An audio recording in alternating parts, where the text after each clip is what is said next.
আমল করার ইচ্ছা আছে আমাদের, সবাই আমল করবে। তো দিনের মজলিসে ফাঁকা জায়গা বন্ধ করে বসা, গায়ে গায়ে মিশিয়ে বসা, এটা নবীজির একটা সুন্নাত। আপনাদের এখন আমল করার সুযোগ আছে, একটু আসেন। আমরা লোক বেশি হইলেই যে আল্লাহর কাছে মজলিস কবুল হবে এমন কোন হাদিস নাই, বরং নবীর তরিকায় সুন্নত তরিকায় আমল করলে আল্লাহর কাছে কবুল হবে, গ্রহণযোগ্য হবে।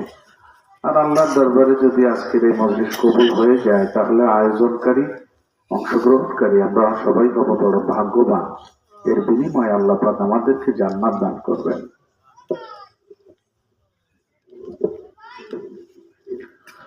نحمده ونصلي على رسوله الكريم، أما بعد فأعوذ بالله من الشيطان الرجيم. بسم الله الرحمن الرحيم. من عمل صالحا من ذكر أو أنثى وهو مؤمن فلنحيينه حياة طيبة ولنجزينهم أجرهم بأحسن ما كانوا يعملون. وقال رسول الله صلى الله عليه وسلم: وخير متاع الدنيا المرأة الصالحة، أو كما قال النبي صلى الله عليه وسلم. সবাই একটা দুরূদ শরীফ পাঠ করি। আল্লাহুম্মা সাল্লি আলা মুহাম্মাদ ওয়া আলা আলি মুহাম্মাদ কামা সাল্লাইতা আলা ইব্রাহিম وعلى آل إبراهيم إنك حميد مجيد.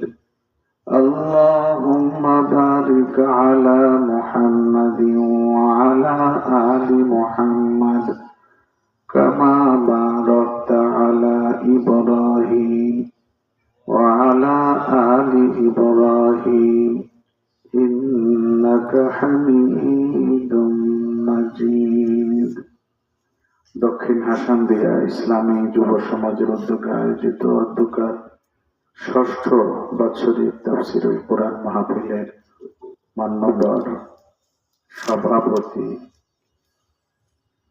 জনাব হযরত মাওলানা মুফতি আব্দুর রহিম রহমানী, আজকের মাহফিলের সম্মানিত প্রধান বক্তা জনাব হযরত মাওলানা মুফতি ইমরান আল মাহমুদ, বয়ান পেশ করেছেন হাফিজ মাওলানা আব্দুর রহমান সাহেব, মাহফিল পরিচালনা করতেছেন জনাব মোহাম্মদ ওমর আলী মুন্সি ও হাফিজ জুবায়ের আহমদ সাহেব। এছাড়া অন্যান্য সম্মানিত উলামায়ে কেরাম, আমার সামনে উপস্থিত অত্র গ্রাম এবং আশেপাশে অঞ্চল থেকে আগত আমার ধর্মপ্রাণ দিনদার পরহেজগার মুসলমান ভাইয়েরা, পর্দার ভেতরে আমার মা ও বোনেরা, আমরা আল্লাহ তাআলার দরবারে অসংখ্য অগণিত শুকর আদায় করি যে মহান রব্বুল আলামিন এই কঠিন কনকনে শীতের মধ্যে আমাদেরকে সুস্থ রেখেছেন, ভালো রেখেছেন। আমাদের মতো অনেক লোক এখন হাসপাতালে ভর্তি আছে, তাই না? অনেকে যন্ত্রণায় ছটফট করতেছে, দাপাদাপি করতেছে। আল্লাহ পাক ইচ্ছা করলে এখন আমাদেরকে হাসপাতালে ভর্তি করে রাখতে পারতেন, তা করেন নাই। সম্পূর্ণ সুস্থ শরীর, সুস্থতা আমাদেরকে দান করেছেন। আর দ্বিতীয় নম্বর আর একটা সৌভাগ্য দিয়েছেন, সেটা হলো এই মুহূর্তে কোনো গুনাহের অনুষ্ঠানে কবুল করেন নাই, বরং যেখানে বসলে আমাদের গুনাহ মাফ হয় এমন একটা মজলিসে কবুল করেছেন। আমাদের চাইতে গায়ে শক্তি বেশি অনেক লোক এপাশে বাজার মিলছে, মেলা মিলছে। শুনলাম যে সে মেলা এখানের চাইতে অনেক লোক বেশি। আসল কথা হলো, আল্লাহ যদি কারো কপাল পোড়াই দেয়, সে জান্নাতের বাগানে প্রবেশ করতে পারে না, ঠিক কিনা বলেন? এখানে একটা জান্নাতের বাগিচা আজকে অনুষ্ঠিত হইল, দৈনিক হয় নাকি? বছরে একবার এই এলাকার মানুষ অনেক কষ্ট করে আয়োজন করে।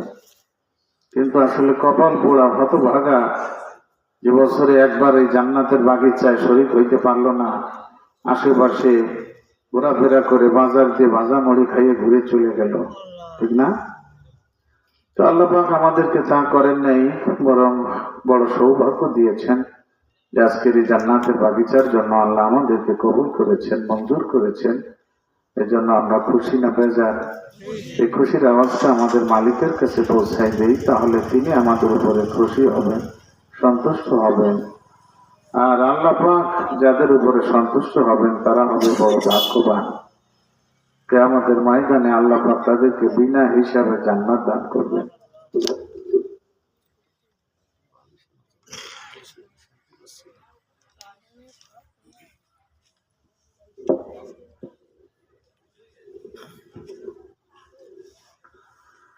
তো জি ভাই, বলতেছিলাম যে এই জান্নাতের বাগিচার চতুর্দিক দিয়ে আল্লাহ পাকের অসংখ্য ফেরেশতাদের জামাত আমাদেরকে বেষ্টনী করে রাখছে। বলুন আলহামদুলিল্লাহ। পরিষ্কার ভাবে হাদিসে পাকে নবীজি বলেন, ইন্না লিল্লাহি মালাইকাতান ইয়াতুফুনা ফিত তুরুকি ইয়ালতামিসুনা আহলা যিকির। নবীজি বলেন, আল্লাহর পক্ষ থেকে অসংখ্য ফেরেশতাদের জামাত দুনিয়ার অলিতে গলিতে রাস্তা দিয়ে হাঁটাহাঁটি করে, বিচরণ করে। فإذا وجدوا قوما يذكرون الله تعالى تنادوا هلموا إلى حاجتكم। এই এলাকার ফেরেশতারা যখন দেখে যে এইখানে জিকিরের মজলিস অনুষ্ঠিত হইতেছে, অন্যান্য স্থানে যে সমস্ত ফেরেশতারা ঘোরাফেরা করে তাদেরকে ডেকে ডেকে বলে, এই ফেরেশতারা তোমরা যে মজলিস তালাশ করতেছো সেটা তো আজকে এইখানে অনুষ্ঠিত হইতেছে। এই ঘোষণার পরে সমস্ত ফেরেশতারা দলে দলে এখানে চলে আসে। নবীজি বলেন, ফায়াহুফুনাহুম বিআজনিহাতিহিম ইলাস সামাঈদ দুনিয়া। এত ফেরেশতারা এখানে উপস্থিত হয়, মজলিসের চতুর্দিক দিয়ে বেষ্টনী করে একের কাঁধের উপরে এক এভাবে দুনিয়ার আসমান পর্যন্ত পৌঁছে যায়। নবীজি বলেন, মজলিস যখন শেষ হয়ে যায় আল্লাহ পাক ফেরেশতাদের কাছে জিজ্ঞাসা করেন, মা ইয়াকুলু ইবাদি, এই ফেরেশতারা আমার বান্দারা ওখানে কি বলা বলি করছে, আমরা এখানে কি বলা বলি করছি সব কিছু আল্লাহ পাক শুনেছেন, দেখেছেন। তারপরও জিজ্ঞাসা করেন। ফেরেশতারা বলে, ইয়াকুলু ইউসাব্বিহুনাকা, আল্লাহ তোমার বান্দারা ওখানে বসে সুবহানাল্লাহ পড়ছে, তোমার পবিত্রতার ঘোষণা করছে, তারা তোমার একত্ববাদের ঘোষণা দিয়েছে, লা ইলাহা ইল্লাল্লাহ পড়ছে। আল্লাহ পাক বলেন, হাল রাআউনি, তারা যে আমার প্রশংসা করছে, আমার একত্ববাদের ঘোষণা করছে, তারা কি আমাকে দেখেছে নাকি? ফেরেশতারা বলে, আল্লাহি ইয়া রাব্বি মা রাআউকা, আল্লাহ তোমার কসম খেয়ে বলে কঠিন কালো তারা তোমাকে দেখে নাই। আমার আল্লাহ পাক এরপরে বলেন, কাইফা লাউ রাআউনি, তারা যদি আমাকে দেখতো তাহলে তাদের অবস্থা কেমন হইতো? ফেরেশতারা বলে, রব্বুল আলামিন, তাহলে তারা বেশি বেশি তোমার জিকির করত, বেশি বেশি ইবাদত করত। বলে, তারা ওখানে আসছে বসছে কিসের জন্য? আল্লাহ জান্নাতের আশা নিয়ে বসছে। আল্লাহ পাক বলেন, হাল রাআহা, ওই জান্নাত কি তারা দেখেছে নাকি? ফেরেশতারা বলে, আল্লাহি ইয়া রাব্বি মা রাআহা, আল্লাহ তোমার নামের কসম খেয়ে বলি কঠিন কালেও তারা ওই জান্নাত দেখে নাই। আল্লাহ পাক বলেন, কাইফা লাউ রাআহা, ওই জান্নাত যদি তারা দেখতো তাহলে তাদের পরিস্থিতি কেমন হইতো? ওই মাবুদ রে, ওই জান্নাত যদি তারা দেখতো তাহলে যে আমল করলে জান্নাত পাওয়া যায় সেই আমল তারা বেশি বেশি করে করত। এরপরে আল্লাহ পাক বলেন, আমার ওই বান্দারা কিসের থেকে আমার কাছে বাঁচতে চায়, নাজাত চায় কিসের থেকে? বলে, আল্লাহ জাহান্নাম থেকে নাজাত চায়। কয় জাহান্নাম দেখছে নাকি? কয় না। যদি দেখতো, কয় যদি দেখতো তাহলে জাহান্নাম থেকে তারা পলায়ন করত। অর্থাৎ যেই গুনাহ করলে জাহান্নামে যেতে হয় ওই গুনাহ থেকে তারা বিরত থাকতো, ফিরে থাকতো। আল্লাহ পাক বলেন, এ আমার ফেরেশতারা তোমরা সাক্ষী থাকো, আমার এই বান্দাগণেরা আমাকে দেখে নাই, আমার জান্নাত জাহান্নাম কিছুই দেখে নাই, এরপরেও গুনার বোঝা মাথায় করে আমার ওই জিকিরের মজলিসে বসেছে। তোমরা সাক্ষী থাকো আমি তাদের পিছনের জীবনের সমস্ত গুনাহ খাতা মাফ করে দিলাম। একজন ফেরেশতা কয়, আল্লাহ, ওখানে যারা আসছে জিকিরের মজলিসের উদ্দেশ্য কইরা তুমি তাদেরকে মাফ করে দিছো, ভালো কথা, কিন্তু একটা লোক ওই মজলিসের উদ্দেশ্য কইরা আসে নাই, সে ভিন্ন উদ্দেশ্যে ওখানে আসছে, তার ব্যাপারে কি ফয়সালা? আল্লাহ পাক বলে দিলেন, এটি এমন একটা মোবারক মজলিস, এই মজলিসের খাতিরে আমি ওই লোকটার গুনাহ মাফ করে দিলাম। তাহলে নিঃসন্দেহে আমরা বড় ভাগ্যবান যে আজকের এই গুনাহ মাফের মজলিসে উপস্থিত হইতে পারছি। আমরা আসি নেই, আল্লাহ পাক আমাদেরকে আনছেন, এই জন্য আমরা আল্লাহর দরবারে শুকর আদায় করি। সকলে জোরে সরে বলি আলহামদুলিল্লাহ। আমি দোয়া করি আপনাদের জন্য, বিশেষ করে এলাকায় যত মুরব্বীরা, যত মুসলমান নারী পুরুষ শুয়ে আছে মাটির নিচে, অনেকের সঙ্গেই পরিচয় পরিচিতি ছিল ছোটবেলায়, যাদেরকে দেখেছি, যারা আমাকে অনেক স্নেহ করছে, আদর করছে এই মহল্লায়, আজকে তারা অনেকেই চলে গেছে। তা আপনারা যারা আছেন, আপনাদের সঙ্গে দেখা হইল। আমি শুরুতে আমি দোয়া করি সেই সমস্ত মুসলমান ভাই বোনদের জন্য, মুরব্বীদের জন্য, যারা এখন এই এলাকার মাটির নিচে আশেপাশে শুয়ে আছে। আমি দোয়া করি আল্লাহ পাক যেন তাদেরকে জান্নাতবাসী করে। সবাই বলুন আমিন।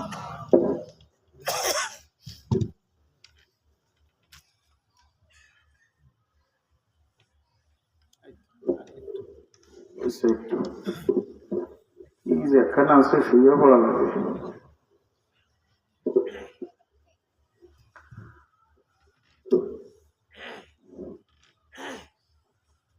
শীত আজকে একটু বেশি লাগতেছে নাকি? আমি তো জামাই সময় দিয়ে অস্থির হয়ে গেলাম। তো মাশাআল্লাহ, আলহামদুলিল্লাহ, আমাদের এলাকার মধ্যে এই কয়জন লোক নাকি, হ্যাঁ, যুবকরা এখানে কোরআনের মাহফিলের আয়োজন করছে, ইয়ে না করে দুটো সেমরি না চাইলেও আমার মনে হয় এরকম 3 প্যান্ডেলের জায়গা দিয়ে যাইতো না, কি ঠিক না ধরে কর? আসলে শেষ জামানা ইমান বাঁচানো এত কঠিন হবে, হাতের উপরে আগুন ধরে রাখা যেমন কঠিন ব্যাপার। বর্তমান সেই অবস্থা চলতেছে, শয়তানের দলে লোক বেশি, অগাছার বৃদ্ধি বেশি। কথা কান ঠিক কিনা? শয়তানি কামে লোকের অভাব নাই, কিন্তু ভালো কাজ, জান্নাতি আমল, নেকির কাজ, সেই জায়গায় লোক তালাশ করে পাওয়া যায় না। কথা কান ঠিক না? আসলে ইমানের লাইনে আমরা কত নিচে নামছি, কোথায় চলে গেছি তাকে লক্ষ্য করছেন? এই যে আজকে রাতটা আমাদের আসছে, আগামীকাল রাতের আগে আমার দাফন কমপ্লিট হওয়ার সম্ভাবনা আছে না? কি কথা কন না? কিন্তু আমার যে বাপটা, আমার যে মুসান, তাতে মনে হইতেছে আমি এহকালে মরবো না, আজ রাইল মরিয়ে গেছে, কবে আমার কাছেই আসবে না। আমাদের যে বাপটা, যা মনে হইতেছে, অথচ এমন লোক এখানে বসে আছে যাদের কাপড়ের কাপড় বাজারে চলে আসছে। ঠিক কিনা বলে? কত যুবক মারা যাইতেছে। গতকালকে ফরিদপুর রেল লাইনে যে ঘটনা ঘটছে আপনারা দেখেছেন ফেসবুকে, কি অবস্থা, রেল পার হইতেছে প্রাইভেট কার, রেল এসে গেছে, ওরে আল্লাহ, প্রাইভেট কার উড়ে চলে গেল, নদীর ভিতরে যে পড়ছে, জায়গায় 5 জন খতম হয়ে গেছে। এর আগেও অনেক ঘটনা এরকম ঘটছে, কত আনন্দ উল্লাস করতে করতে যাইতেছে গাড়ির ভিতরে, সামনে যাওয়ার পরে গাড়িতে চাপা দিছে, জায়গায় খতম হয়ে গেছে। এবার আমরা হয় দিনে মারা যাব, না হয় রাতে মারা যাব।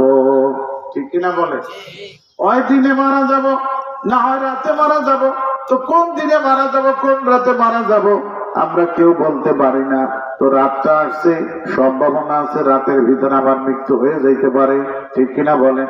এই রাতে যদি মৃত্যু হয়ে যায়, তাহলে আমার এমন আমলটা আজকে রাতে করা দরকার, যে আমলের দ্বারা আমি জাহান্নাম থেকে নাজাত পেয়ে যাই। ঠিক কিনা বলে? আমার ভাইরা, উম্মতের দরদি নবীজি আমাদেরকে জাহান্নাম থেকে মুক্তি পাওয়ার জন্য অসংখ্য ব্যবস্থাপনা করে গেছে, অসংখ্য আমলের ব্যবস্থা করে গেছে, কিন্তু সেই আমলের ধারে কাছে আমরা যাইতেছি না। আমি একটা দিনের শুরুতে দিন পাইলাম, হতে পারে এই দিনের ভিতরে আমার মরণ হয়ে যাইতে পারে। আমার নবীজি বলছেন, কেউ যদি ফজরের নামাজের পরে 7 বার আল্লাহুম্মা আজিরনি মিনান নার পাঠ করে, মাগরিবের নামাজের পরে 7 বার আল্লাহুম্মা আজিরনি মিনান নার পাঠ করে, ওই দিনে বা রাতে যদি তার মরণ হয়, আল্লাহ পাক তাকে জাহান্নাম থেকে নাজাত দান করবে। এই ছোট্ট ছোট্ট আমল যার দ্বারা নবীজি গ্যারান্টি দিয়েছে জাহান্নাম থেকে বাঁচার জন্য, সে আমলের ধারে কাছে আমরা নাই, নামাজের ধারে কাছে আমরা নাই। এই যে মিরাজের বয়ান আপনারা শুনলেন, মুফতি সাহেব বলতেছিলেন মিরাজের বয়ান, বলে মিরাজের উদ্দেশ্য কি, কি উপহার আল্লাহ আমাদের জন্য পাঠাইছিলেন। সবাই জানেন নবীজিকে আল্লাহ পাক আরশে আজিমে ডাইকে নিয়ে গিয়েছিলেন একটা বিশেষ আমল এই উম্মতকে উপহার দেওয়ার জন্য, ঠিক কিনা বল? বিশেষ আমল উপহার দেওয়ার জন্য আমাদের নবীজিকে আরশে আজিমে ডাইকে নিয়ে গিয়েছিলেন এই পবিত্র রজব মাসে, এবং ওখানে আল্লাহ পাক 50 ওয়াক্ত নামাজ দিয়ে নবীজিকে দুনিয়াতে পাঠাইলেন। কয় ওয়াক্ত? ফিরে আসার সময় ষষ্ঠ আসমানে মুসা নবীর সাথে দেখা। মুসা নবী কয়, হে আল্লাহর হাবিব, আপনার উম্মতকে আল্লাহ কি উপহার দিছে? কয় 50 ওয়াক্ত নামাজ দিছে। কয় মাথায় বাড়ি, 50 ওয়াক্ত নামাজ আপনার উম্মতেরা আদায় করতে পারবে না, আপনি আল্লাহর কাছে আবার ফেরত যান, একটু ঘুমাই নিয়ে এসেন। আবার নবীজির লিফট ঘুরে গেল, ঠিক না? আরশে আজিমের দিকে রওনা করছেন। আরশে আজিমের দরজায় গিয়ে নবীজি নক করলেন। আল্লাহ পাক বলেন, বন্ধু আবার ফেরত আসছেন, কি ব্যাপার, কি মনে করে? কয় আল্লাহ, আমার উম্মত অত নামাজ আদায় করতে পারবে না, আপনি দয়া করে একটু কমায় দেন। আল্লাহকে, আচ্ছা ঠিক আছে, আপনি যেহেতু বললেন আপনার কথার সম্মান রাখলাম, 5 ওয়াক্ত কমাই দিলাম, 45 ওয়াক্ত ফরজ করে দিলাম। এই 45 ওয়াক্ত নামাজ নিয়ে আসছেন নবী, তাই না? ষষ্ঠ আসমানে আসার সঙ্গে মুসা নবীকে কমাইছে নাকি? কয় হ্যাঁ ভালোই, 5 ওয়াক্ত কমাইছে। সর্বনাশ করছে, এই 45 ওয়াক্ত নামাজ আপনার উম্মতেরা পারবে না, আপনি আবার ফেরত যান। নবীজি আবার আরশে আজিমে যেয়ে হাজির। আল্লাহকে বন্ধু আবার কি মনে করে? কয় আল্লাহ, এই 45 ওয়াক্ত পারবে না, আরো কমাই দেন। দিল আরো 5 ওয়াক্ত কমাইয়া। এইভাবে করে করে মোট 45 ওয়াক্ত নামাজি আল্লাহ পাক কমাই দিলেন, ঠিক কিনা বলেন? আমার ভাইয়েরা, 45 ওয়াক্ত নামাজ কমাইয়া 5 ওয়াক্ত নামাজ আল্লাহ পাক রাইখে দিলেন। কয়েকটা রাখলেন? 5 ওয়াক্ত রাইখে দিলেন। মুসা আলাইহিস সালামের কাছে আসার পরে মুসা আলাইহিস সালাম বলতেছে, না, আপনার উম্মতেরা এই 5 ওয়াক্ত নামাজও পারবে না, আপনি আবার ফেরত যান। নবী কয়, তাহলে তো আমার খালি হাতে উম্মতের কাছে যাওয়া লাগবে, ঠিক কিনা ভাই? কয় যে একবার যাই আর 5 ওয়াক্ত কমাই দেয় আল্লাহ পাক, এখন আছেই 5 ওয়াক্ত, এখন যদি আবার ফেরত যাই তাহলে তো আমি উম্মতের কাছে খালি হাতে যাওয়া লাগবে। আমি একটা উপহার নিয়ে যাব আল্লাহর কাছ থেকে আমার উম্মতের জন্য, যে উপহারের দ্বারা আল্লাহ পাক আমার উম্মতকে 5টা পুরস্কার দান করবেন, ঠিক কিনা বলেন? দুনিয়াতে দিবেন 4টা পুরস্কার, তার মধ্যে 1 নম্বর পুরস্কার হলো তার রুজির মধ্যে কোনো অভাব থাকবে না, বরকতের দরজা আল্লাহ পাক খুলে দিবেন, আর তার কবরের আযাব আল্লাহ পাক মাফ করে দিবেন। কবরের মধ্যে কোনো আযাব হবে না, শাস্তি হবে না, ঠিক কিনা বলেন? আর একটা উপহার আল্লাহ পাক দিবেন, আর আল্লাহ দুনিয়াতে 1টা পুরস্কার, মরণের পরে 4টা পুরস্কার আল্লাহ পাক দিবেন। সর্বশেষ পুরস্কার হলো নামাজি লোকের কোনো হিসাব হবে না, বিচার হবে না, বিনা হিসাবে বিনা বিচারে আল্লাহ পাক জান্নাত দান করবে। এখন নবী বললেন, না, আমি আর ফেরত যাব না, তাহলে তো খালি হাতে উম্মতের কাছে যাওয়া লাগবে, আমি 5 ওয়াক্ত নামাজ নিয়ে উম্মতের কাছে যাইতে চাই। আল্লাহ পাক বলে দিলেন, আপনার উম্মত 5 ওয়াক্ত পড়লে আমি 50 ওয়াক্ত নামাজের নেকি দান করব। তাহলে আমাদের কত মর্যাদা বৃদ্ধির জন্য, আমাদেরকে জান্নাতবাসী হবার জন্য আল্লাহ পাক সরল সহজ একটা ইবাদত নির্ধারণ করে দিয়েছেন। কোরআন শরীফে আল্লাহ পাক বলেন, মান আমিলা সালিহাম মিন যাকারিন আও উনসা ওয়া হুয়া মুমিন ফালানুহয়িয়ান্নাহু হায়াতান তাইয়্যিবা ওয়া লানাজজিয়ান্নাহুম আজরাহুম বিআহসানি মা কানু ইয়ামালুন। বাড়ি জোরে করলেন, এবারে মেজর কাটের মতো উঠাই গেছে, আজকে বুঝলাম না। জুয়ান যারা তাকো তো একটু শিখো, বুড়ো দুলো যারা তাকো না একটু শীত বেশি হইলো। আমার আল্লাহ যত বড়, তার কালাম তত বড়, কি ঠিক কিনা কর? আমাদের কণ্ঠে কথা বলার ক্ষমতা, এটা কার দান? আল্লাহর দিয়া কণ্ঠ আল্লাহর সন্তুষ্টির কাছে ব্যবহার করি। গলা ভাঙ্গে ভাঙ্গুক, আল্লাহর কামে ভাঙ্গে যাক, একটু গলা ছাড়িয়ে দিয়ে কন দিয়ে আল্লাহু আকবার। আল্লাহ পাক কি বলেন, মান আমিলা সালিহাম মিন যাকারিন আও উনসা ওয়া হুয়া মুমিন, যে সমস্ত নারী এবং পুরুষ ঈমানদারির সঙ্গে নেক আমল করবে, ফালানুহয়িয়ান্নাহু হায়াতান তাইয়্যিবা, আল্লাহ পাক বলে দুনিয়াতে আমি তাদেরকে সুখের জীবন দান করব। জোরে কও সুবহানাল্লাহ। এটা কার কথা? আর একটু জোরে বলে। দুনিয়াতে যে সুখ শান্তির জন্য 24 ঘন্টা আমরা পরিশ্রম করি, মেহনত করি, তো সুখ শান্তি আমাদের জন্য কোথায় আল্লাহ পাক রাইখা দিয়েছে? সেই লাইনে না যাইয়া, সেই পথে অগ্রসর না হইয়া ভিন্ন পথে অগ্রসর হইতেছি, তাহলে কি করে আমরা সুখ শান্তির নাগাল পাবো?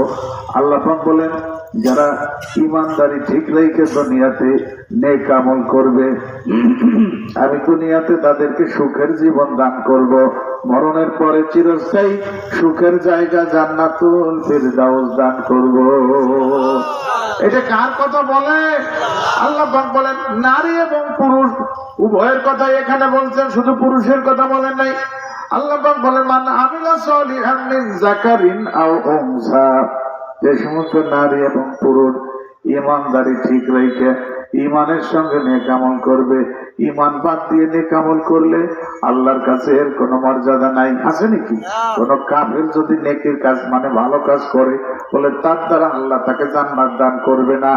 আল্লাহর জান্নাত পাইতে হলে প্রথম শর্ত হলো ঈমান। ঈমান আমাদের ঠিক রাখা লাগবে।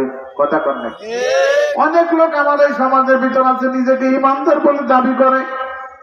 আরে আল্লাহ হাদিসে পাকে আসছে, আমাদের নবীজি আরাফাতের ময়দানে 3টে দোয়া করছে। তার মধ্যে প্রথম দোয়া করছে, আল্লাহ হাজিদেরকে তুমি মাফ করে দিও। আল্লাহকে দোয়া কবুল করলাম। আর একটা দোয়া করছে, আল্লাহ হাজিরা যাদের গুনাহ মাফ চায় তাদেরকে মাফ করে দিও। আল্লাহকে এই দোয়াও কবুল করলাম। জোরে সুবহানাল্লাহ। তাহলে হাজি যারা তাদের গুনাহ আল্লাহ মাফ করে দিয়েছেন, হাজিরা যাদের গুনাহ মাফ চাবে তাদের গুনাহ আল্লাহ মাফ করে দিবেন। আমার নবীজি আরেকটা দোয়া করছে আরাফাতের ময়দানে, আল্লাহ আমার সমস্ত উম্মতের গুনাহ তুমি মাফ করে দাও। জোরে সুবহানাল্লাহ। আল্লাহ পাক বলছেন, বন্ধু আপনার এই দোয়া শর্ত সাপেক্ষে কবুল করলাম। আপনার উম্মতের মধ্যে যারা জালিম, এই জালিমের প্রতিশোধ আমি গ্রহণ করব, এরপরে তাকে আমি মাফ করব।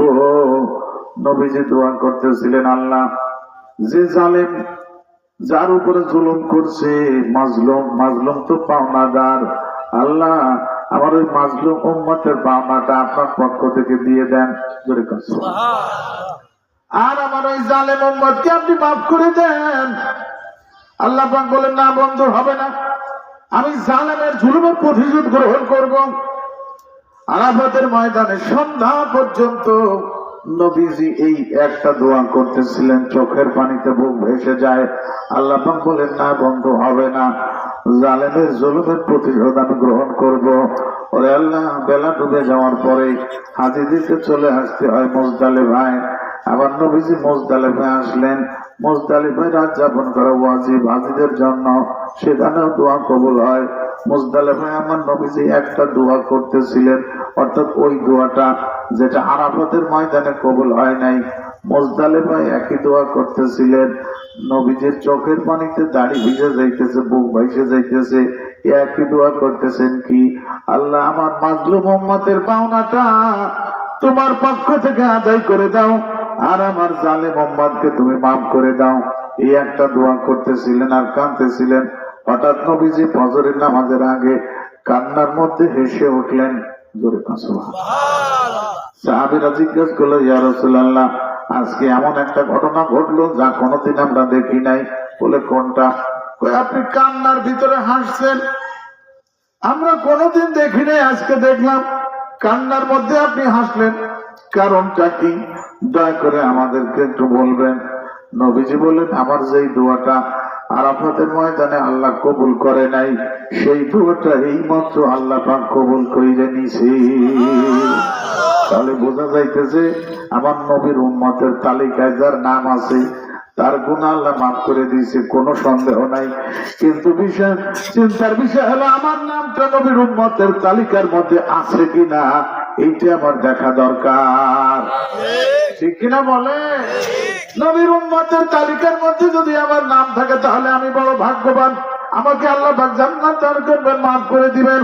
কিন্তু কার নাম আছে আর কার নাম নাই, আমার নবী যে পরিষ্কার হাদিসে বলে দিয়েছেন, মান রাগিবা আন সুন্নতি ফালাইসা মিন্নি, আমার সুন্নতকে যারা অগ্রাহ্য করেছে, আমার সুন্নতকে যারা অপছন্দ করেছে, ও আমার উম্মতের দল থেকে তারা খারিজ হয়ে গেছে।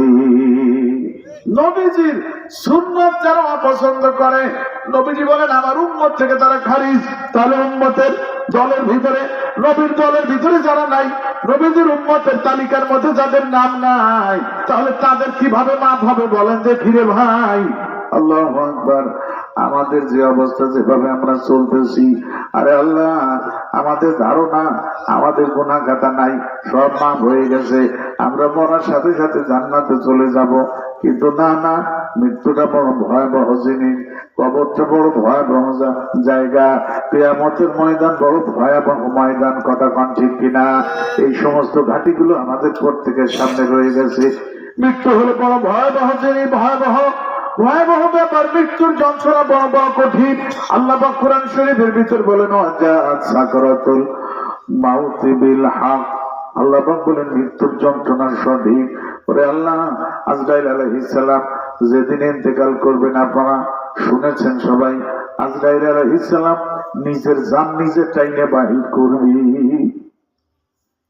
সমস্ত ফেরেশতা মৃত্যুবরণ করবে, একমাত্র আল্লাহ পাক থাকবেন, ঠিক কিনা বলে?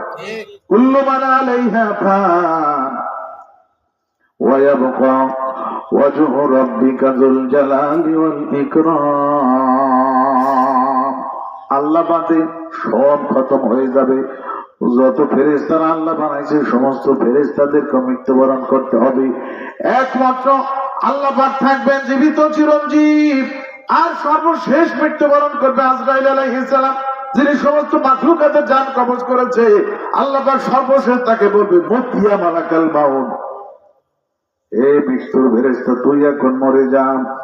এই অর্ডার যখন আল্লাহ পাক দিবেন, আজরাইল আলাইহিস সালাম নিজের জান ধরে যখন টান মারবেন, নিজের জান নিজের টান মারবেন, তখন চিৎকার করে কাঁদবে, হাওমা করে কাঁদবে, আর বলবেন, আল্লাহ, জান কবজ করা যে এত কঠিন, এত কষ্ট, এটা যদি আমি আগে জানতাম তাহলে এই দায়িত্ব আমি নিতাম না। ভয়াবহ পরিস্থিতি আপনার আমার সামনে অপেক্ষা করতেছে। আমরা খালি শুনি মানুষ লস ডুবে মারা গেল, ডুবে মারা গেল। আরে আল্লাহ, তাহলে বলেন দেখি, যে লোকটা ডুবন্ত অবস্থা মারা গেছে, কত মানুষ মারা গেছে, আগুনে পুড়ে মারা গেছে, জীবন্ত কয়লা হয়ে গেছে, আঙ্গার হয়ে গেছে। ওরা যারা একটু গরম পড়লে আমাদের বাসায় ফ্যান লাগানো লাগে, একটু গরম সহ্য হয় না, তাপ সহ্য হয় না, আর সম্পূর্ণ দেহটা আগুনে পুড়ে মারা গেল। কি পরিমাণ কষ্ট সে অনুভব করছে অনুমান করেন। বলে আগুনে পুড়ে মরে যাওয়া আর নদীর ভিতরে ডুবে মরে যাওয়া আর স্বাভাবিক অবস্থায় মৃত্যুবরণ করা, এর মধ্যে কোনো তারতম্য নাই, কোনো পার্থক্য নাই, একই আযাব, একই শাস্তি। তবে বলা হয়েছে যারা ঈমানদার, ঈমানের সঙ্গে যাদের মৃত্যুবরণ হবে, ওরে আল্লাহ, তাদের কোনো কষ্ট তেমন হবে না, তাদের কষ্টকে আল্লাহ পাক হালকা করে দিবেন। এমনকি একটা হাদিসে আসছে, আমার নবীজি বলেন, মরণের সময় যার ইয়াসিন সূরা পাঠ করা হবে, যার কাছে মরণের সময় ইয়াসিন সূরা পাঠ করা হবে, তার মরণ যন্ত্রণা আল্লাহ পাক লাঘব করে দিবেন, মানে কমাইয়ে দিবে। আমাদের শরীরের ব্যথা যন্ত্রণা, এটা প্রসবের জন্য, কুমারের জন্য ডিসপেন্সারিতে ওষুধ পাওয়া যায়, কিন্তু মৃত্যুর ভয়াবহ যন্ত্রণা এইটা কমানোর কোনো ওষুধ ডিসপেন্সারিতে পাওয়া যায় না। এটা একমাত্র ইসলামের মধ্যেই আছে, কথা কোন ঠিক কিনা? আরে যারা ঈমানদার নারী এবং পুরুষ, তাদের মরণটা হবে বড় আসানের সঙ্গে, এটা হাদিসের মধ্যে বিস্তারিত উল্লেখ আছে। আর ঈমানদার নারী পুরুষকে যখন দাফন করতে নেওয়া হবে, সহিহ বুখারীতে একটা হাদিস আছে, আমার নবীজি বলেন, ইজা উযিয়াতিল জানাযাতু ফাআতামালাহার রিজালু আলা আনাকিহিম ফাইন কানাত সালিহাতান ক্বালাত কদ্দিমুনি। নবীজি বলেন, একজন নেককারের লাশ যখন তোমরা দাফন করতে রওনা করো, কাঁধে করে রওনা করো, ওই লাশে কি বলে তোমরা তো জানো না। নবী বলেন, আমি বলে দেই, ওই লাশে বলে, ক্বালাত কদ্দিমুনি, তোমরা আমাকে তাড়াতাড়ি আমার কবরে নিয়ে চলো। জোরে সুবহানাল্লাহ। এটা সহিহ বুখারীর হাদিস। ওই মরা লাশে, নেককারদের লাশে কি বলে, কয় ভাই আমাকে তাড়াতাড়ি আমার কবরে নিয়ে চলো। কেন সেই কথা বলতেছে? বলে সে দেখতে পাইতেছে তার কবরটা রাউযাতুম মিন রিয়াজিল জান্নাহ, জান্নাতের নিয়ামত সামগ্রী দিয়ে আল্লাহ পাক সাজায় ফেলাইছেন বাসর ঘরের মতো। এই জন্য ওখানে যাওয়ার জন্য সে ব্যতিব্যস্ত হয়ে পড়ছে। জোরে কান সুবহানাল্লাহ। আমার নবী বলেন, ওয়া ইন কানা গায়রা সালিহাতিন ক্বালাত লি আহলিহা ইয়া ওয়াইলাহা আইনা ইয়াযহাবুনা বিহা। আর এই লোকটা যদি বদকার হয়, নেককার আর বদকার এটাই তো পার্থক্য, ঠিক কিনা বলে? যদি সে বদকার হয় তাহলে ওই বদকারের লাশে বলে ইয়া ওয়াইলাহা আইনা ইয়াযহাবুনা বিহা। নবীজি বলেন, আরে এই লাশে বলে এই কবর পোড়াকে তোমরা কোথায় নিয়ে যাইতেছো? ইয়াসমাউ সাওতাহা কুল্লু শাই। নবী বলেন, এই মুদ্দারের চিৎকারের আওয়াজ সমস্ত মাখলুকাতে শুনতে পায়, ইল্লাল ইনসান, শুধু মানুষেরা শুনতে পায় না। ওয়ালাউ সামিআল ইনসানু লাসাইকা। নবী বলেন, লাশ বহনকারী লোকজন যদি এই মুদ্দারের আওয়াজ শুনতে পাইতো তাহলে সব বেহুশ হয়ে মাটিতে পড়ে যাইতো। এই হাদিস মানেন আপনারা? আরে আল্লাহ, তাহলে আমাদের সামনে বড় ভয়াবহ জায়গা অপেক্ষা করতেছে, আমাদের কবর বড় ভয়াবহ জায়গা অপেক্ষা করতেছে। কোন সময় কবরে যাওয়ার ডাক এসে যায় আমাদের কারণ বলার কোন ক্ষমতা নাই।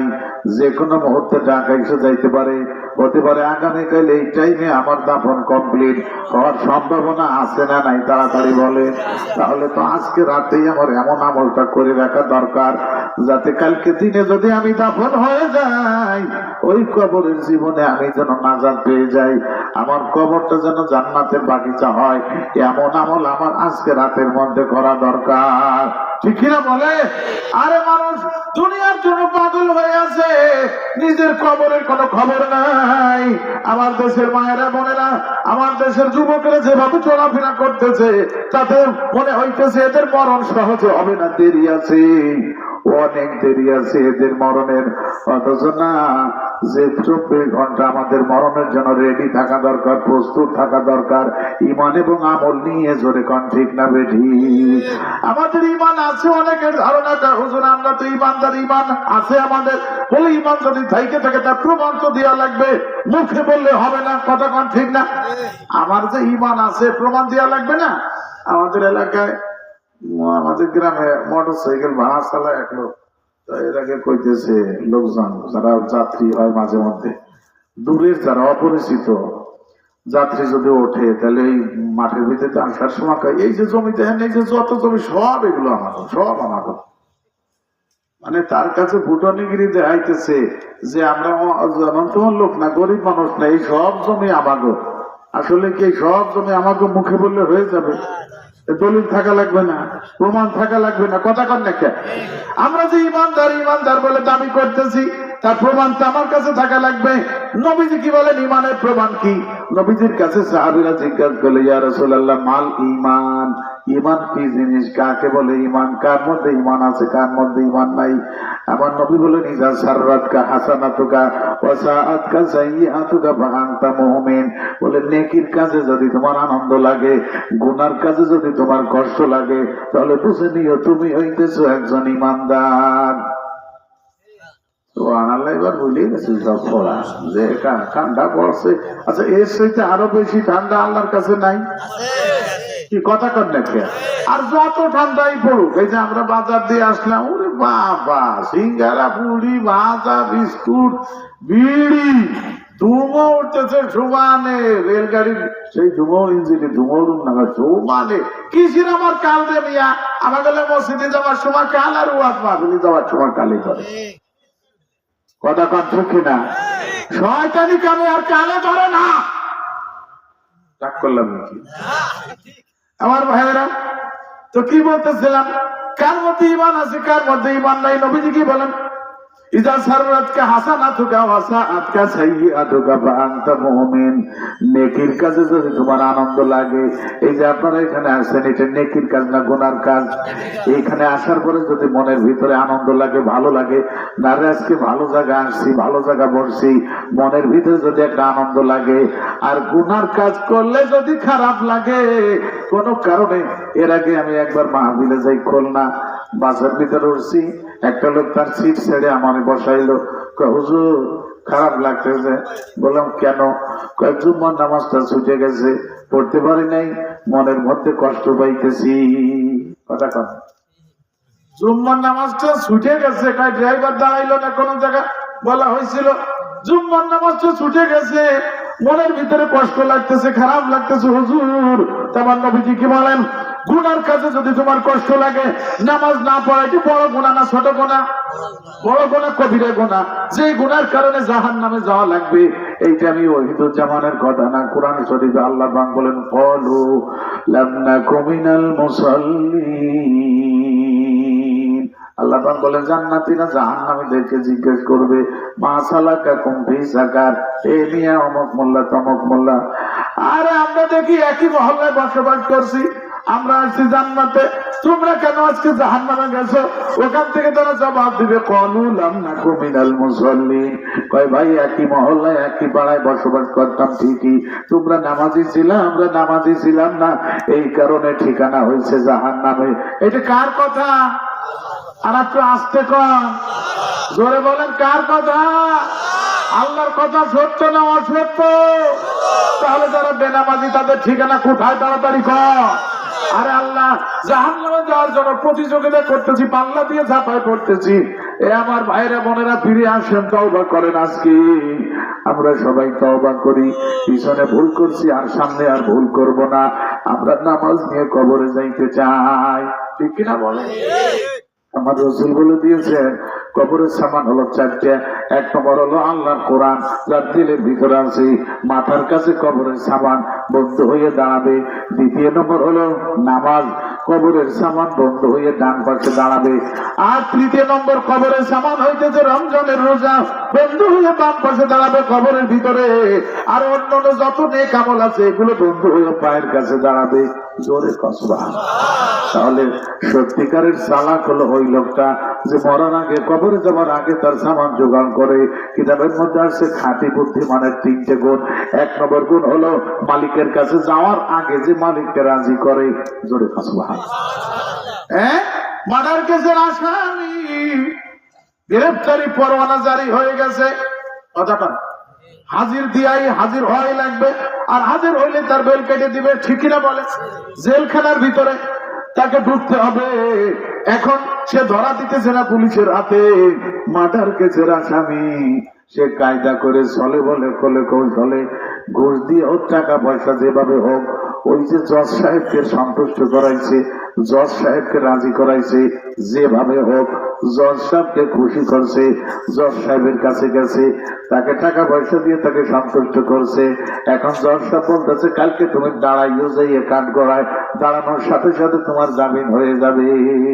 এখন এই লোকটা খুশিতে খুশিতে আসতে আসতে যাইতেছে কোর্টে, কথাও কয় না। আমার ভাইয়েরা, তো কি বলতেছিলাম, মালিকের কাছে যাওয়ার আগে যে মালিককে সন্তুষ্ট করে, বলে এই লোকটা হলো আসল চালাক, আসল বুদ্ধিমান, ঠিক না বলে? আমাদের মালিককে আর একটু জোরে কর। এটা আমরা সহজে শিখে যাই না যে আল্লাহ আমাদের মালিক। যত সময় গায়ে বল আছে, যত সময় টাকা পয়সা আছে, ততক্ষণ আমরা শিখে যাই নাকি? শিখে যাই হলো যে সময় বিপদে পড়ি, ওই সময় আল্লাহ, ও আল্লাহ কোয়ারে তুমি আল্লাহ, কথা কন না কে? এখন তো আল্লাহ যৌবন কাল দান করছে, এখন আর আল্লাহকে ডাকার দরকার নাই।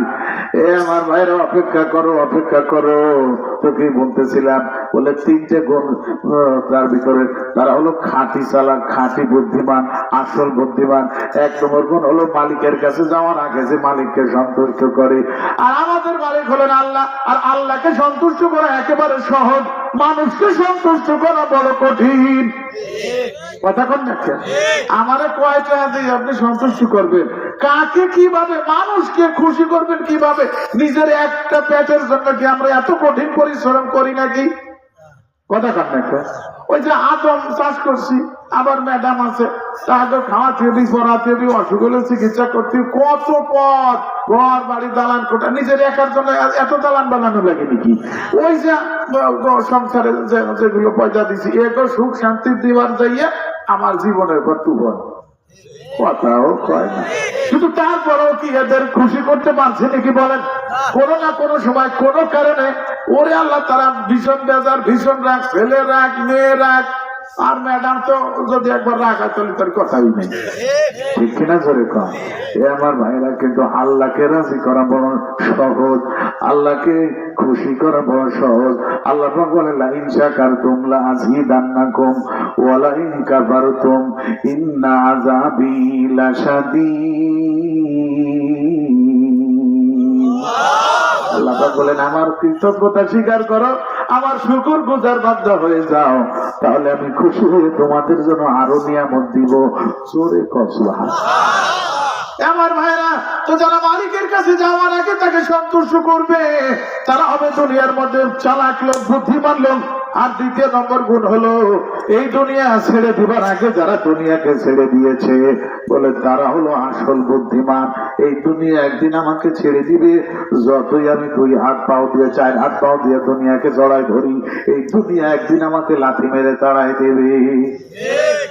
ঠিকিরা ধরে যে বিল্ডিং এর জন্য এত কঠিন পরিশ্রম করতেছি, আরে আল্লাহ নিজের নামা খাওয়ার টাইম নাই, নামাজ পড়ার কি হিরাবার নামাজ কালাম বাদ দিয়ে বিল্ডিং এর পিছনে লাগছি, মিস্ত্রি 4-5 পদের কথা কথা বিল্ডিং এর পিছনে লাগছি, কিন্তু যখন আমার দেহ থেকে রূহ বাহির হইয়া যাবে, ওই বিল্ডিং এর ভিতরে থাকবার অধিকার আমার সেদিন হারাই যাবে।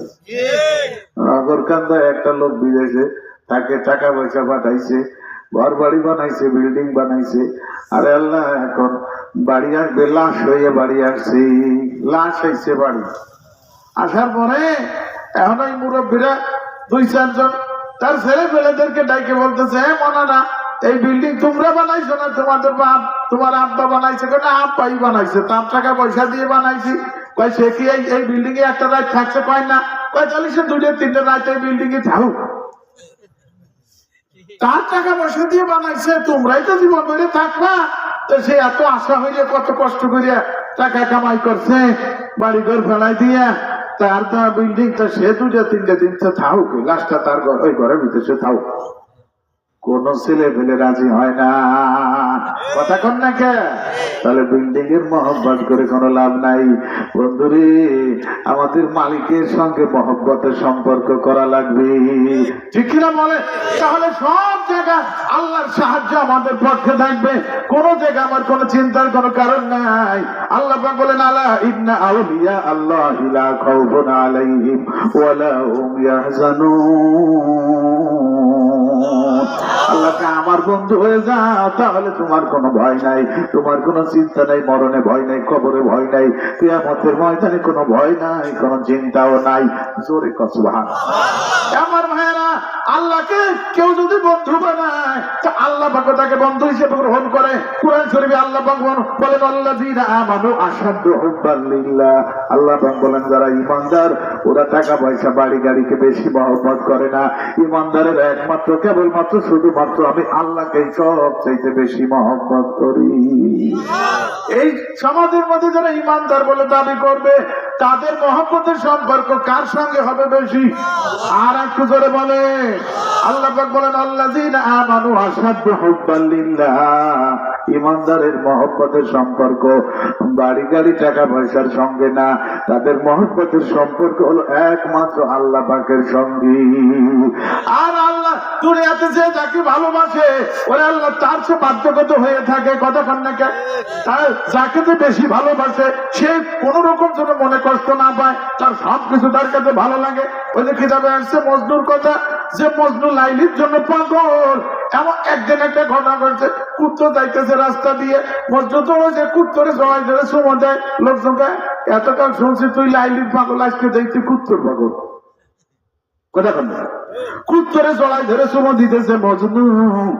লোকজন যখন জিজ্ঞেস করছে, ও মজনু তুমি দেখে আজকে লাইলি বাদ দিয়ে কুকুরকে ভালোবাসতেছে, কুকুরের পাগল হইছ? মজনু কয়, না না না না, পায়ে সাকবু সিদা মজনু খলকে গপ্তদ ইচ্ছে বোধ গপ্ত ইসাদ গায়ে গায়ে কুয়ে লাইলা রপ্তাবু। বন্ধু বন্ধু কয় না রে ভাই না, আমি কুকুরের পাগল হই নাই। এই কুকুর এই মাত্র আমার লাইলির বাড়ির উঠোনের উপর দিয়ে হাইতে আসছে, আমার লাইলির উঠোনের মাটি এই কুকুরের পায়ে লাগছে। আমি লাইলির মহব্বতে তার উঠোনকে ভালোবাসি, তার উঠোনের মাটিকে ভালোবাসি। ওই মাটি এই কুকুরের পায়ে লাগছে, আমি সেই মাটিকে চুমো দিয়ে প্রমাণ দিতেছি আমি লাইলির পাগল। লাইলি দুনিয়াতে যদি সাধারণ একজন মানুষ মানুষের পাগল হইয়ে যদি তার মাটিকে চুমো দিতে পারে, কথা কন না কামিয়া, তাহলে আল্লাহ পাকের পাগল যারা, তারা কি আল্লাহর ঘরের মহব্বত তার দিলের ভিতরে না থাকতে পারে নাকি? বলেন দেখি। হাজারো ব্যস্ততার ভিতরে সে নামাজ ছাড়তে পারে না। একটা হাদিসে আমার নবীজি বলেন, দুনিয়ার ঝামেলায় যাদের নামাজ থেকে ঠেকাই রাখতে পারে নাই, কিয়ামতের ময়দানে আল্লাহ পাক তাদেরকে হিসাব নিবেন না, বিচার করবেন না, বিনা হিসাবে বিনা বিচারে জান্নাত দান করবে। তাহলে আমাদের বন্ধুত্বের সম্পর্ক কায়েম করা লাগবে আল্লাহ পাকের সঙ্গে, কথা কোন ঠিক কিনা? এ আমার ভাইরা, আমাদের নবীজি 12ই রবিউল আউয়াল তারিখে ইন্তেকাল করেছেন, দুনিয়া থেকে বিদায় নিয়েছেন, ঠিক কিনা বলেন?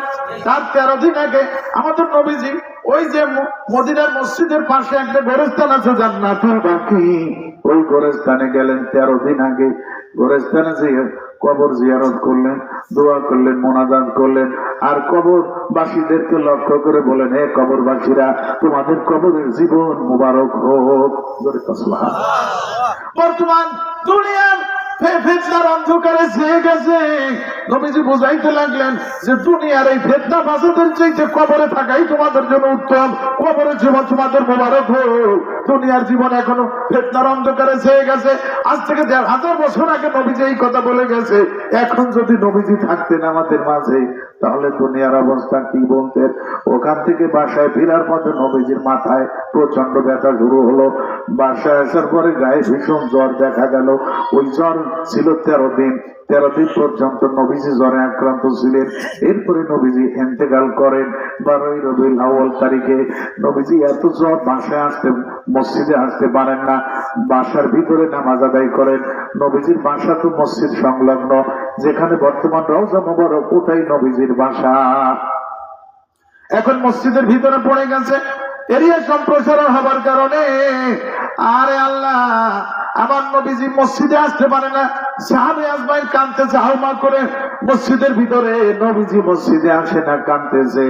কান্নার শব্দ শুনে নবীজি মসজিদে আসলেন, জোরে কাছে তাও স্বাভাবিক হয়ে আসতে পারেন নাই। 2 জন সাহাবী কাঁধে হাত দিয়ে কোন রকম ভর করে মসজিদে আসলেন। মেম্বারে বসে নবীজি বলেন, হে আমার সাহাবীরা, আরে আমি কি চিরদিন দুনিয়াতে থাকবো নাকি? যত নবী রাসূল আমার আগে আসে তারা কি কেউ চিরদিন দুনিয়াতে ছিল নাকি? আমি খুব তাড়াতাড়ি আমার মাওলা পাকের কাছে চলে যাব। সাহাবীদেরকে বুঝসান্তনা দিয়ে নবীজি চলে গেলেন বাসার ভিতরে।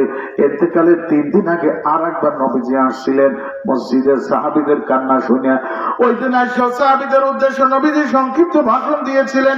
তার মধ্যে একটা কথা নবীজি বলেছিলেন, এ আমার উম্মতেরা, আমার সাহাবীরা, তোমাদের মধ্যে সবচেয়ে বেশি উপকার করছে আবু বকর আমাকে। আবু বকর সবচেয়ে বেশি উপকার করছে আমার। আমি যদি আল্লাহ বাদে কাউকে বন্ধু বানাইতাম, আবু বকরকে বন্ধু বানাইতাম। আরে আল্লাহ ছাড়া যেহেতু আমার আর কোনো বন্ধু নাই, সেই হিসেবে আবু বকর আমার ভাই। আমার ভাইরা, তাহলে আমাদের নবীজির বন্ধুত্বের সম্পর্ক ছিল আল্লাহ পাকের সঙ্গে। আমরা সেই নবীর উম্মত হইয়া আমাদের বন্ধুত্বের সম্পর্ক আল্লাহ পাকের সঙ্গে করা লাগবে।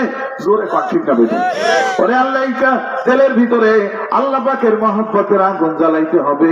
আল্লাহ পাক বলেন, মান্না গঞ্জম দর জমিন ও আসমা লেকে গঞ্জম দর কুলুবে মুমিনা।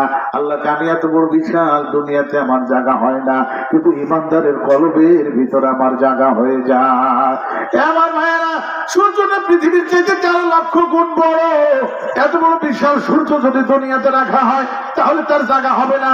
কিন্তু ছোট্ট একটা আয়না দিনের বেলা যদি আপনি সূর্যের দিকে ধরেন, এত বড় বিশাল সূর্য আয়নার ভিতরে সম্পূর্ণ ঢুকে যায়। জোরে পান ঠিক কিনা? তাহলে মানুষের ইমানদারের কলম তো হলো আয়নার মতো, দেখে যাও এর মধ্যে আসছে বলে আল্লাহ পাক এত বড় বিশাল দুনিয়াতে ধরে না, কিন্তু ইমানদারের কলবের ভিতরে আল্লাহ পাকের জায়গা হয়ে যায়। তাহলে আমি ইমানদার দাবি করে যদি আল্লাহর মহব্বতের সম্পর্ক, আল্লাহ পাকের মহব্বতের আগুন, ইশকে মহব্বতের আগুন আমার দিলের ভিতরে জ্বালানো লাগবে। কথা কান ঠিক কিনা? মাওলার ইশকে জলে আগুন নিভাইলে যে নেভে না পুড়ে পুড়ে ছাই হইল এই যে পাগলের সিনা পুড়ে পুড়ে ছাই হইল এই যে পাগলের সিনা মাওলা তোমায় ভালোবেসে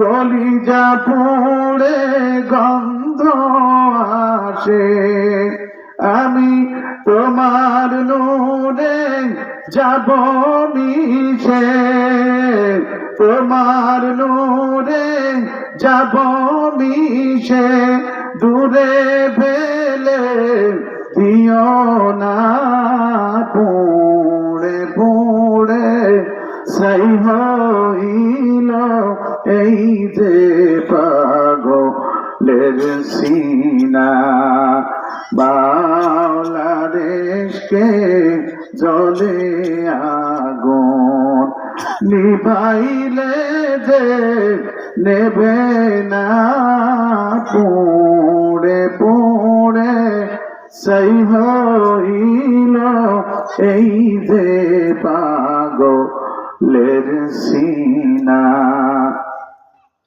মাওলা তোমায় পাওয়ার আশে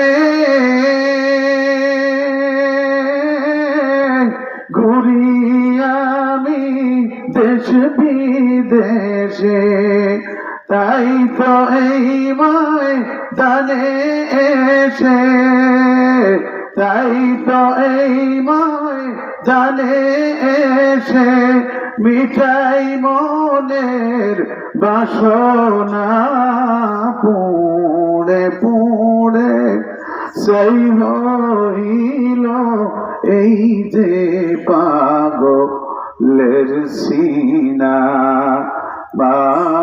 বাংলাদেশকে জলে আগুন নিভাইলে যে নেবে না পুড়ে পুড়ে ছাই হইল এই যে পাগলের সিনা।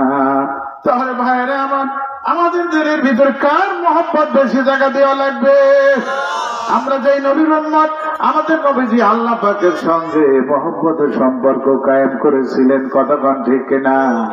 আর আমাদের নবীজির মিরাজের মাস চলতেছে, এই পবিত্র রজব মাস। আমার নবীজি দোয়া করছে, আল্লাহুম্মা বারিক লানা ফি রজব ওয়া শাবান ওয়া বাল্লিগনা রমাদান। হে আল্লাহ, রজব মাসে আমাদের বরকত দান করেন, আল্লাহ শাবান মাসে বরকত দান করেন, রমজান মাস পর্যন্ত আমাদের হায়াত দারাজ করেন। নবীজি রজব মাসে দোয়া করছে, আল্লাহ রমজান মাস পর্যন্ত আমাদেরকে বাঁচায় রাখেন। আরে হায়াতের কোনো গ্যারান্টি নাই, যে কোনো সময় মরণ হয়ে যাইতে পারে। নবীজি হায়াত চাইছেন রমজান মাস পর্যন্ত জীবিত থাকতে। এ আমার ভাইরা, যদি মরণ আসে রমজান মাসে মরণ দিয়েন, জোরে সুবহানাল্লাহ। আমাদের নবীজির কবরে তো আযাব হবে না, হবে নাকি বলে? তারপরে নবীজি রমজান মাসে মৃত্যুবরণ করার জন্য আল্লাহর কাছে দোয়া করছেন, আল্লাহ পাকের কাছে। রমজান মাস হলো আল্লাহর বিশেষ রহমতের মাস, খাস রহমতের মাস। একটা হাদিসে নবীজি বলেন, যারা রমজান মাসে রোজা পালন করবে 1 মাস, তারাবির নামাজ আদায় করবে 1 মাস, সদ্য ভূমিষ্ঠ শিশুর মতো আল্লাহ পাক তাদেরকে নিষ্পাপ বানাইয়ে দিবে। আমি তো পাকা ভক্ত ভাবে নিয়ত করে ফেলাইছি, আল্লাহ যদি রমজান মাস পর্যন্ত আমাকে বাঁচায় রাখেন এবছর, আমি পুরো নিয়ত করছি, আল্লাহ যদি বাঁচায় রাখে একটা রোজাও ছাড়বো না, ইচ্ছা করে 1 ওয়াক্ত তারাবি আমি ছাড়বো না। আমি নিয়ত করছি, একটা তারাবি একটা রোজা আমি ছাড়বো না, ইচ্ছা করে। আল্লাহ যেন আমাকে আমল করার তৌফিক দান, একটু দোয়া করে দেন তো, আমিন বলে দেন তো। আপনাদেরও কি নিয়ত আছে? এবছর যদি রমজানের রোজা পর্যন্ত আল্লাহ আমাদের বাঁচায় রাখে, তাহলে একটা রোজা ছাড়বো না, একটা তারাবিও ছাড়বো না। কে কে রাজি আছেন? 2 হাত উঁচু করে দেখান তো। নারায়ে তাকবীর। আল্লাহ আমাদের সবাইকে আমল করার তৌফিক দিয়ে একটু জোরে সরে বলেন আমিন। এ ভাই, এই যে নবীজির মিরাজের মাস চলতেছে, আপনারা সব আলেমদের কাছে বয়ান শুনেন, এই মাসের 27তম রজনীতে আল্লাহ পাক তার হাবিবকে আরশে আজিমে দাওয়াত করে নিয়ে গেছিলেন, ঠিক কিনা বলেন? ওখানে গেছিলেন নবীজিকে আল্লাহ পাক কি করাইছেন? জান্নাত ঘুরোয় ঘুরোয় দেখাইছেন নাকি দেখান নাই? জাহান্নাম ঘুরোয় ঘুরোয় দেখাইছেন, ঠিক কিনা বলেন?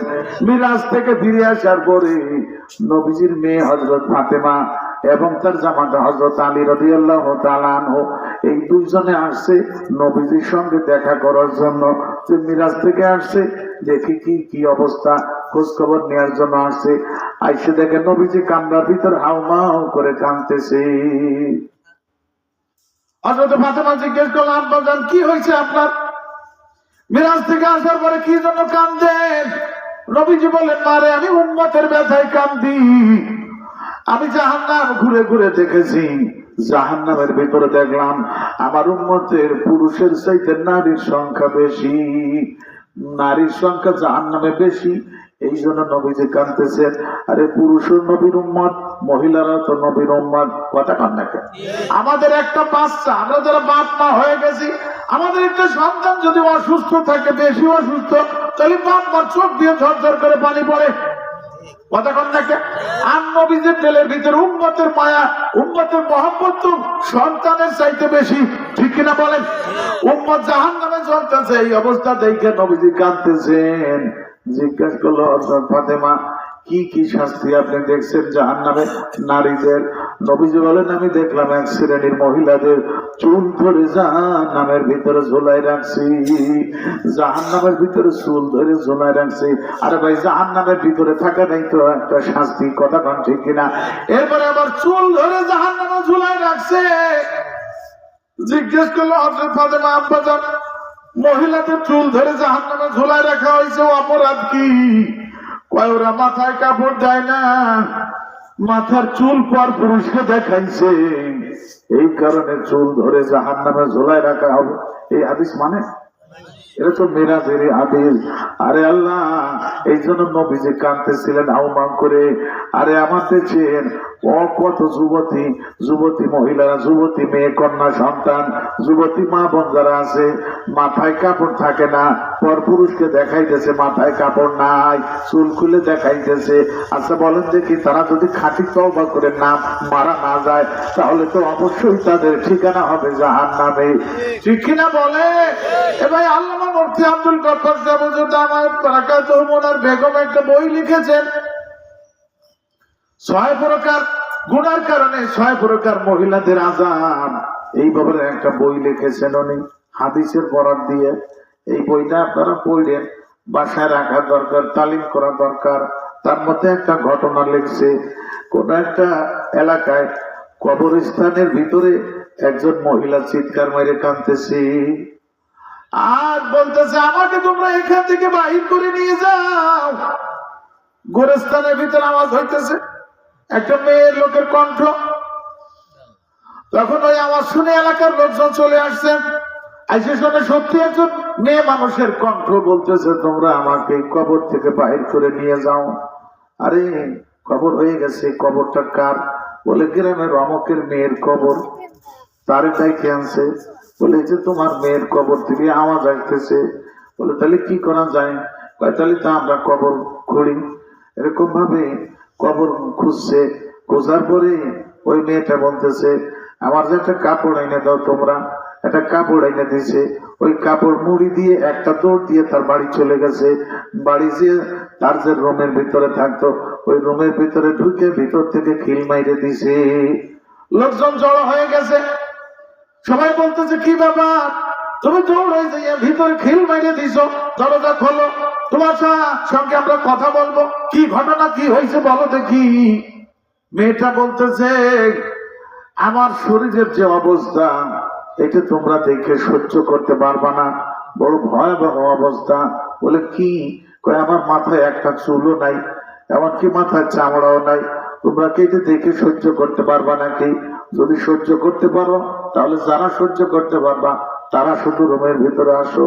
বলে আল্লাহ, এই শর্তে 3-4 জন রাজি হয়েছে। দরজার খিল খুলে দিছে, তারা ভিতরে ঢুকছে। মেয়েটা মাথার থেকে কাপড় নামাইছে, দেখে মাথার চুল তো দূরের কথা, মাথায় কোনো চামড়াও নাই। জিজ্ঞেস করলো কি হয়েছে তোমার?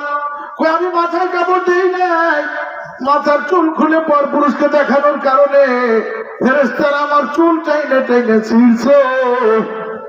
ওরে আল্লাহ, চুল তো উঠছেই, সাথে সাথে চামড়া উঠে চলে গেছে। এরপরে কাপড় এরকম আর একটু নিচে নামাইছে, দেখে তার ঠোঁট নাই, শুধু দাঁত দেখা যাইতেছে, ঠোঁট দুইখান নাই। বলতেছে তোমার ঠোঁট কোথায় গেছে? কয় আমি ঠোঁটে লিপস্টিক লাগাইয়া পর পুরুষকে দেখায় বেড়াইছি রাস্তা দিয়ে, ফেরেশতারা আগুনের কেসি দিয়ে আমার ঠোঁট দুইখান কাইটে দিছি। ওরে আল্লাহ, এইভাবে শরীরের অঙ্গ প্রত্যঙ্গ দেখানোর পরে মেয়েটা হাত তুলতে আবার পড়ে গেল, শ্বাসরোধে মারা গেল। এরপরে আবার তাকে দাফন করা হলো। তো হাদিসে পাকে আমার নবীজি যে কথা বলছে, এবার কবরে না যাওয়া অনেক সময় আল্লাহ পাক দেখায় দেয়, নজিরে দেখায়। এরকম অসংখ্য ঘটনা আছে, অনেক ঘটনা আছে। এই যে কয়েক বছর আগে আমাদের মহিন্দে বাজারে একটা তাবলিগ জামাত আসছিল, একজন চিল্লার সাথী ছিল, তার পাওটা কাটা। আপনারা তার সাথে সাক্ষাৎ পাইছেন কিনা জানি না, আজ থেকে ৬-৭ বছর আগের কথা। ওরে আল্লাহ, চিল্লার জামাত আসছিল মহিন্দে বাজারে, পাও কাটা একটা সাথী। ওনার নিজের ঘটনা বর্ণনা করে গেছে উনি, যে কবরের আযাব আমি নিজে দেখে আসছি। উনি ফরেস্টে চাকরি করতে, বন বিভাগে ডিউটি ছিল সুন্দরবনে।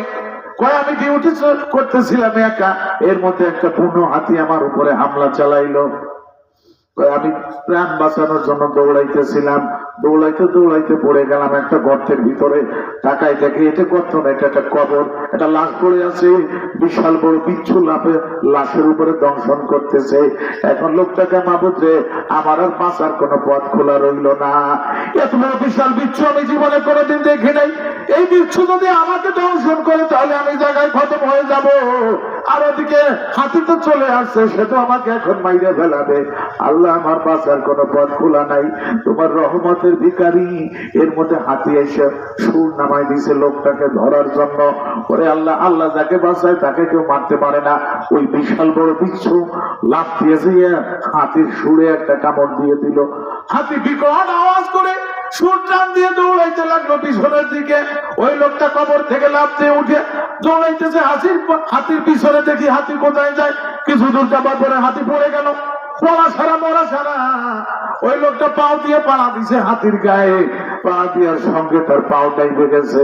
তার মানে ওই বিচ্ছুর বিষের এত বড় ক্রিয়া যে এই বড় জন্তু হাতি মারা গেছে বিচ্ছুর কামড়ে। শুধু মারা যায় নাই, তার হাড্ডি গোস্ত বিষের ক্রিয়ায় পানির মতো বইলে গেছে। লোকটা পাড়া দিছে হাতির গায়ে, ওই যে বিষের ক্রিয়া তার পায়ের ভিতরে ঢুকে গেছে। ওরে জ্বালা যন্ত্রণা শুরু হয়ে গেছে পায়ের ভিতরে। দৌড়াইয়ে গেছে ক্যাম্পে, ক্যাম্পের লোকজন অ্যাম্বুলেন্সে নিয়ে গেছে সরকারি হাসপাতালে।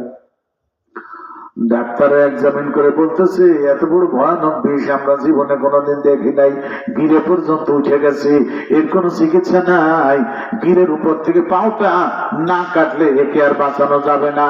ডাক্তাররা গিরের উপর থেকে লোকটার পাও কেটে ফেলাইছে। লোকটা জীবিত ছিল, আমাদের মহিন্দে আসছিল চিল্লার জামাতে আজ থেকে ৬-৭ বছর আগে। এ আমার ভাইয়েরা, তো কবরের আযাব আল্লাহ পাক মাঝে মধ্যে দেখায় দেয়, নজরে দেখায় দেয়। ও আযাবুল কবরে হাক্কুন, কবরের আযাব সত্য। আমার নবীজি কি বলেন, আমি মিরাজ রজনীতে দেখলাম এক শ্রেণীর মহিলাদের চুল ধরে জাহান্নামে ঝুলানো। ওরে মাথায় কাপড় দেয় নাই, মাথার চুল পর পুরুষকে দেখানোর কারণে তার চুল ধরে ফেরেশতারা জাহান্নামে ঝুলাবে। নবীজি বলেন আমি আর এক শ্রেণীর মহিলাদেরকে দেখলাম তাদের মুখে জিহ্বায় আগুনের হুক লাগাইয়া জাহান্নামে ঝোলায় রাখছে। আমি জিজ্ঞাসা করলাম, এ ফেরেশতারা, এই মহিলাদের কি অপরাধ, জিহ্বায় আগুনের হুক লাগাইছো কেন? আরে ফেরেশতারা জবাব দিল, ইয়া রাসূলুল্লাহ, এই আপনার উম্মতের মধ্যে কিছু কিছু মহিলার আছে যারা মুখের দ্বারা স্বামীর মনে কষ্ট দেয়, মুখের দুর্ব্যবহারে স্বামী কষ্ট পায়, স্বামীকে গালাগালি করে, বেশি কথা বলে স্বামীকে কষ্ট দেয়। এই কারণে তাদের জিহ্বায় আগুনের হুক লাগাইয়া জাহান্নামে ঝোলায় রাখা হবে। আমার নবী বলেন আমি আর এক শ্রেণীর মহিলাদেরকে দেখলাম তাদের স্তনে আগুনের হুক লাগাইয়া জাহান্নামে ঝোলানো। খারাপ লাগতেছে? এই হাদিস আমার বলার দরকার আছে? আমার মায়েরা বোনেরা চতুর্দিক দিয়ে যারা আছেন কান খাড়া করেন। মিরাজের মাস চলতেছে, মিরাজের হাদিস আপনাদের শোনাই গেলাম। আবার নবীজি বলেন, এক শ্রেণীর মহিলা থেকে দেখলাম তাদের স্তনে আগুনের হুক লাগাইয়া জাহান্নামের ভিতর ঝোলানো। জিজ্ঞেস করা হলো, কোন অপরাধে মহিলাদের স্তনে আগুনের হুক লাগায় ঝোলানো? বলে, ওরা পর পুরুষের সঙ্গে অবৈধ সম্পর্ক করেছে, বুকে ওড়না ছিল না, ওরে তাদের বুকের কাপড় ভেলাই দিয়ে পর পুরুষকে দেখাইছে, এই কারণে তাদের স্তনে আগুনের হুক লাগাইয়া জাহান্নামে ঝোলায় রাখা হবে। নাউজুবিল্লাহ বলে। এ আমার মায়েরা বোনেরা, হুঁশিয়ার হয়ে যাও, সাবধান হয়ে যাও।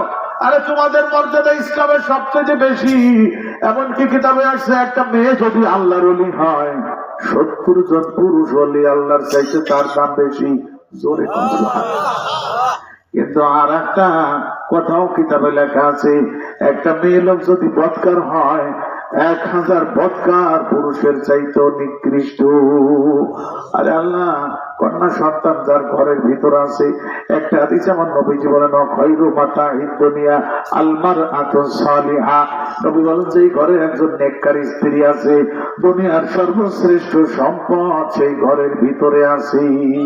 একজন নেককার স্ত্রীকে আমার নবীজি দুনিয়ার সর্বশ্রেষ্ঠ সম্পদ বলে আখ্যা দিয়েছেন, ঠিক কিনা বলুন? দুনিয়ার টাকা পয়সা, সোনা দানা, বাড়ি গাড়িকে নবীজি শ্রেষ্ঠ সম্পদ বলেন নাই, একজন নেককার স্ত্রীকে দুনিয়ার সর্বশ্রেষ্ঠ সম্পদ বলছেন আমার নবীজি। আরে তাহলে মা বোনদের নেককার হইলে নবীজির কাছে কত দাম, আমার আল্লাহ পাকের কাছে তাদের কত দাম। বলে, নেককার কিভাবে হবে? মিশকাত শরীফে একটা হাদিস আসছে, নবীজি বলেন যে নারীর মধ্যে 4টে গুণ থাকবে। বলে, ওরা হলো নেককার, ওরা হলো জান্নাতি। কয়টা গুণ থাকা লাগবে? ঘুমাইছে নাকি? 4টে গুণ যে নারীর ভিতরে থাকবে, সেই নারী হলো জান্নাতি নারী, নেককার নারী। 1 নম্বর গুণ হলো আল মারআতু ইযা সাল্লাত খামসাহা। প্রথম গুণ হলো যে 5 ওয়াক্ত নামাজ আদায় করবে। কয় ওয়াক্ত? 5 ওয়াক্ত নামাজ। সাবালেগ হওয়ার পর থেকে নামাজ ফরজ। কথা কন, কোন বয়সে নামাজ ফরজ? সাবালেগ হওয়ার পর থেকে নামাজ ফরজ। কিন্তু আমার নবীজি নামাজের অভ্যাস করার জন্য 10 বছরেই পিটাইয়ে নামাজ পড়ার নির্দেশ দিয়েছেন। কথা কন, নবীজি বলেন, মুরু আওলাদাকুম বিসসালাতি ওয়া হুম আবনাউ সাবঈ সিনিন। তোমাদের সন্তানের বয়স যখন 7 বছর, তখন তাকে নামাজের অর্ডার করো। ওয়াজরিবুহুম ওয়া হুম আবনাউ 10 সিনিন। নবীজি বলেন, ওদের বয়স যখন হবে 10 বছর, তখন নামাজ পড়তে বললে যদি নামাজ না পড়ে, ওকে পিটাইয়ে নামাজি বানাও। কথা কন, 10 বছরের ছেলে মেয়ে যদি নামাজ না পড়ে, ওরে কিভাবে নামাজ পড়াতে হবে? সবাই কয় না কিছু না। তেলজুড়ি বাজার মসজিদে মেলা দিন আগে আমি শুক্রবারে বয়ান করছিলাম। মসজিদে গেলি ইমাম সাহেব মুসল্লিরা, হুজুর আপনি আইছেন, তাই একটু বয়ান করেন, আমরা একটু শুনি। তাই সে এই হাদিস করলাম যে 10 বছরের ছেলে মেয়ে যদি নামাজ না পড়ে, তোদের মাইরে নামাজ পড়াতে হবে। একজন মুসল্লিকে, হুজুর কিডা মারবি? আমার জিজ্ঞেস করে, মারবি কিডা? আচ্ছা, মারবি ওর বাপ মা। কথা কন দেখে, বাপ মাই তো লেখের মধ্যে কুর মোড়া দিয়ে শুয়ে থাকে ফজরে, বাপ মাই নামাজ পড়ে না, তাকে মারবে কিটা? তাই কর কি? কথা কন দেখে, মা নামাজে দাঁড়ায় গেছে, যায় নামাজে, 3 বছরের মেয়ে তার সামনে যে আল্লাহু আকবরকে দাঁড়ায় গেছে নামাজে, কথাও কয় না, আর উদায় গেছে না। আমার হুজুর বলে পছন্দ হয় না, বাড়ির মুরগি ডালির সমান, তাই মনে হচ্ছে নাকি? ঠিক না কর? বাপ মা যদি ঘুমায় থাকে ফজরের নামাজে, তার ছেলে মেয়েরা নামাজি হয় নাকি? নামাজ পড়ে নাকি? তাড়াতাড়ি কর। আরে আল্লাহ, সন্তান কুসন্তানে পরিণত হয় বাপ মার কারণে। এটা আমি ওহিদুজ্জামানের কথা না, সহিহ বুখারীর মধ্যে একটা হাদিস আছে, নবীজি বলেন, কুল্লু মাউলুদিন ইউলাদু আলাল ফিতরা ফাআবাওয়াহু ইউহাব্বিদানিহি আও ইউনাসসিরানিহি আও ইউমাজ্জিসানিহি। নবীজি বলেন, প্রত্যেকটা সন্তান ইসলাম গ্রহণ করার যোগ্যতা নিয়ে দুনিয়াতে আছে।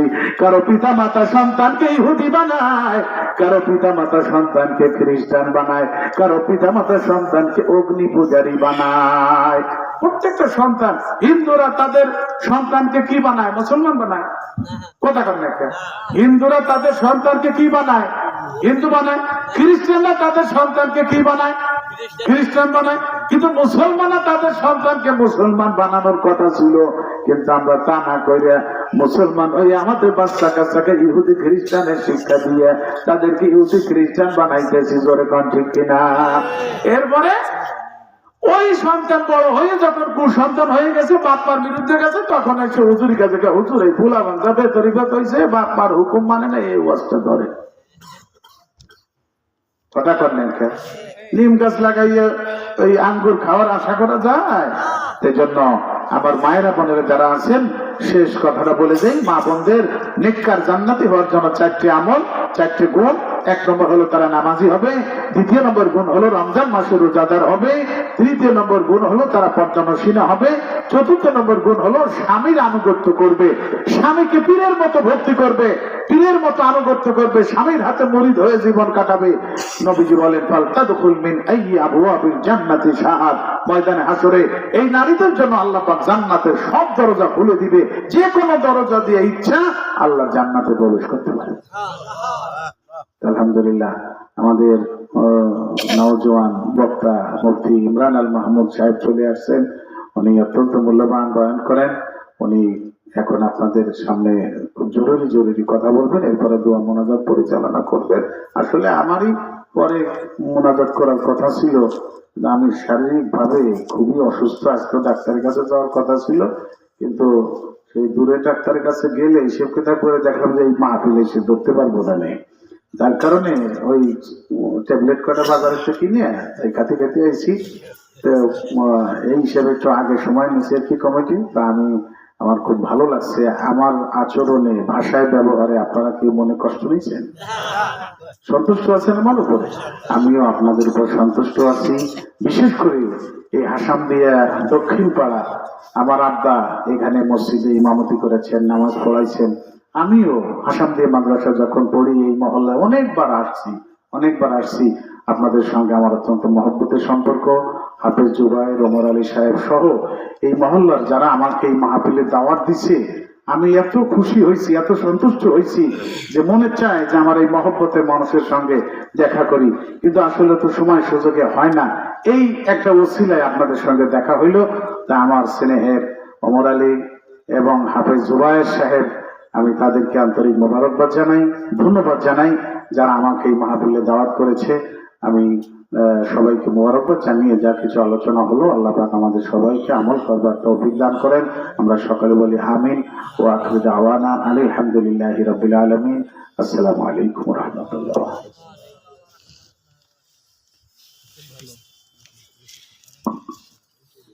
মাশাআল্লাহ, বারাকাল্লাহু ফি হায়াতিহি ওয়া হায়াতিনা। হুজুর অত্যন্ত আলোচনা করতেছিলেন। আল্লাহ তাআলা হুজুরের আলোচনা মাফিক আমাদের সকলকে পরিপূর্ণভাবে আমল করার তৌফিক দান করুন।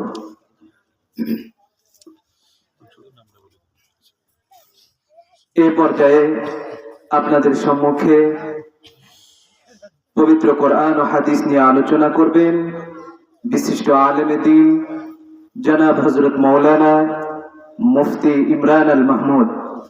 জনাব হযরত মাওলানা মুফতি ইমরান আল মাহমুদ।